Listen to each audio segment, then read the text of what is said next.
À l'occasion de la 9e cérémonie du Marius de l'audiodescription, nous avons pu nous entretenir avec Sylvain Nivard, président de l'association Valentin Huy, vice-président du collectif Handicap Visuel et administrateur de HappyDV, association à l'initiative de l'événement. Ce fut l'opportunité d'échanger autour de son parcours, de l'évolution de l'accessibilité en salle et de la cérémonie.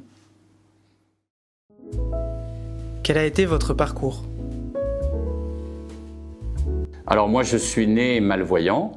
Quand j'étais enfant, j'arrivais à avoir une vie à peu près normale, j'arrivais à lire, j'arrivais à faire du sport, etc., pas mal de choses, mais ma vue s'est aggravée progressivement. Donc j'ai jamais pu lire normalement, donc je lisais avec des loupes, des lunettes loupes, et puis en me collant le nez sur le papier. Et les lunettes loupes ont progressivement été de plus en plus fortes jusqu'au moment où je suis arrivé en butée. Et donc les loupes ne suffisaient plus. Et à ce moment-là, j'ai basculé dans le monde des personnes empêchées de lire, ce qui est un cap important. Donc ce cap-là, c'était autour de la terminale quand j'ai commencé mes études supérieures. Et puis progressivement, ma vue a baissé et j'ai fini par devenir complètement aveugle. Aujourd'hui, je ne vois plus rien. Ça ne m'a pas empêché donc de faire des études, de faire une carrière dans l'informatique où j'étais commercial. Et je me suis engagé assez naturellement. Les associations comme HappyDV ont été formidables au moment de mes études pour m'enregistrer, les polycopier et m'aider à pouvoir suivre les cours. HappyDV est une association créée en 1949. Reconnue d'utilité publique, elle mène des actions et propose des services pour favoriser l'accès des personnes déficientes visuelles à la culture, aux études, à l'emploi, aux loisirs et à la technologie.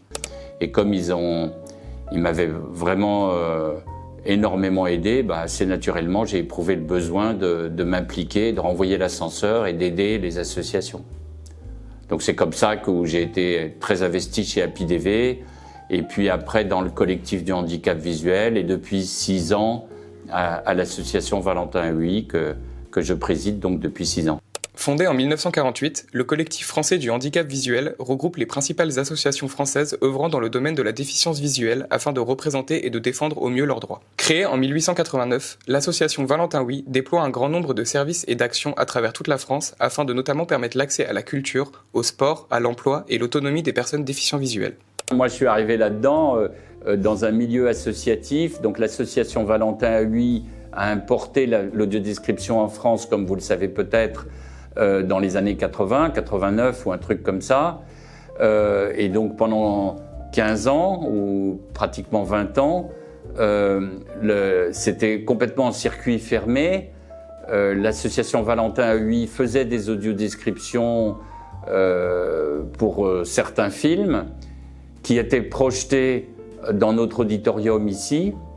Et on en faisait des DVD. Et on prêtait, mais on s'interdisait de prêter plus de 3 DVD à la fois pour pas avoir de problème de droit d'auteur. Donc c'était que sur la base de DVD. Il y avait 3 DVD qui circulaient. Donc autant vous dire qu'entre les 50 ou 100 personnes qui venaient dans l'auditorium et les 3 DVD qui circulaient, ça touchait pas énormément de monde, quoi. Donc c'était complètement dans un cercle associatif jusqu'au jour où on m'a demandé de m'occuper de ça et je me suis impliqué. Donc là, on est en 2008-2009 et où j'ai été voir au CSA. J'ai commencé par le CSA. Le Conseil supérieur de l'audiovisuel se présente comme l'autorité française de régulation de l'audiovisuel. Aujourd'hui, elle a fusionné avec Hadopi afin de créer l'ARCOM qui continue d'exercer cette régulation. Je suis tombé sur Christine Kelly, à qui on doit beaucoup parce qu'elle a accroché au sujet. Elle m'a dit « mais Monsieur Nivard, c'est super, moi je vais demander aux chaînes, je vais fixer des quotas aux chaînes pour qu'elles diffusent des émissions audio décrites ». Et ça a été tout à fait une idée géniale de la part de Christine Kelly parce que ça a entraîné tout le marché en fait. C'est-à-dire que comme elle a demandé aux chaînes de diffuser, au départ c'était une fois par mois, une émission par mois avec audiodescription, les chaînes se sont retournées vers les producteurs avec qui elles étaient en préachat ou en coproduction en leur disant « bon bah là le film que tu es en train de me préparer, s'il te plaît tu vas me le livrer avec audiodescription ». Donc ça a entraîné les producteurs qui n'avaient pas envie de perdre le marché des chaînes, bien sûr, qui se sont retournés vers les labos, qui ont dit aux labos jusque-là, tu me faisais le doublage, tu me faisais le sous-titrage. S'il te plaît, tu vas me faire aussi l'audiodescription. Donc, ça a entraîné donc, tout le marché a été entraîné comme ça, quoi. Donc, et ça, c'est grâce à ça que ça a permis de se démocratiser et d'aller dans les salles de cinéma, parce qu'une fois que les producteurs avaient fait l'audiodescription, ils se sont dit, tant qu'à faire, on va le proposer aux distributeurs, quoi. Qu'est-ce qui a motivé la création du Marius de l'audiodescription ? Ce qui l'a motivé, il faut remonter un petit peu en arrière, c'est-à-dire j'ai entamé un dialogue avec les pouvoirs publics, avec le CSA et puis avec le CNC, en leur disant il faudrait faire plus d'audiodescription, avoir des programmes audio-décrits plus variés. Donc, tant que je me limitais dans un plaidoyer de quantitatif, c'était pas trop compliqué. De dire il en faut plus, bon, ça, je sais faire. Mais dès qu'on arrivait dans des revendications qualitatives, il nous faudrait plus de documentaires, ou plus d'opéras audio-décrits, ou plus de je sais pas quoi. De quel droit, moi, je peux dire qu'il vaut mieux plus d'opéras plutôt que plus de concerts de rap ou je sais pas quoi. Je suis pas légitime. C'est pas la parole de Sylvain Nivard qui compte, c'est la parole de l'ensemble des déficients visuels.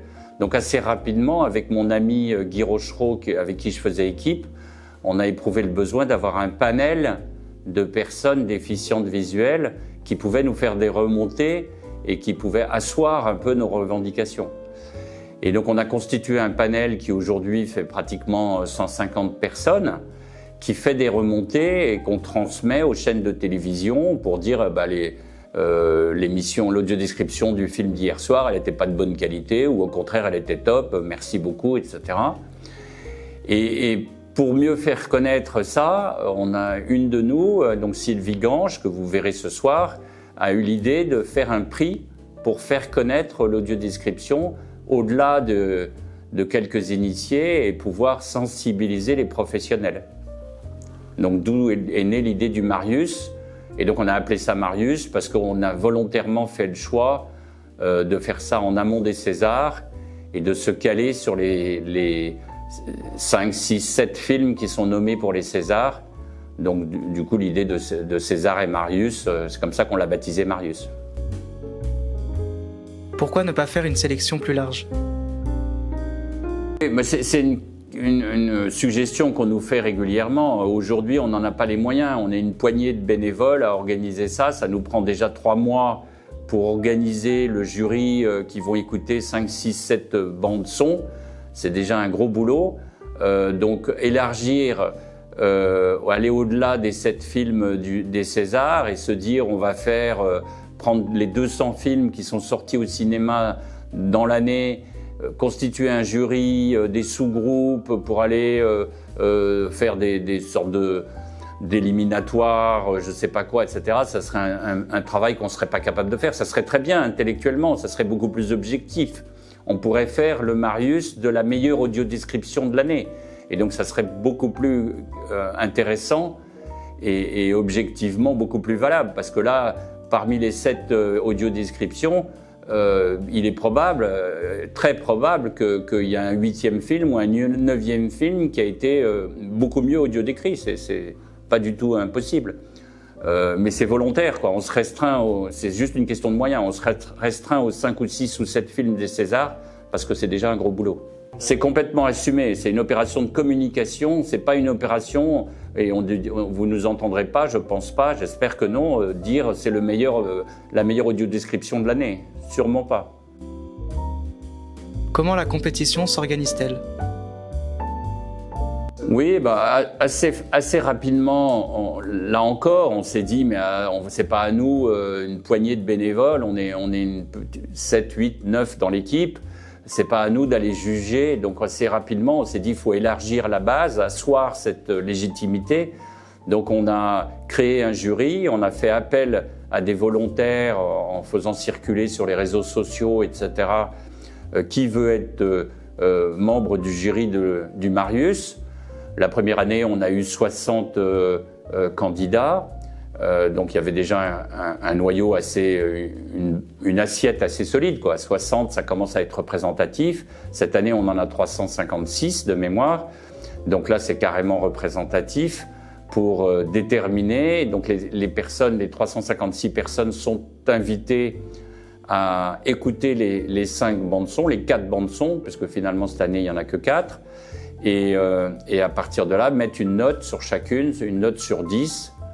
Donc voilà, chacun en son âme et conscience juge, met 4, 5, 8, 9 sur 10, sachant que c'est l'audio-description, il faut bien préciser, hein, c'est pas le film qu'on juge.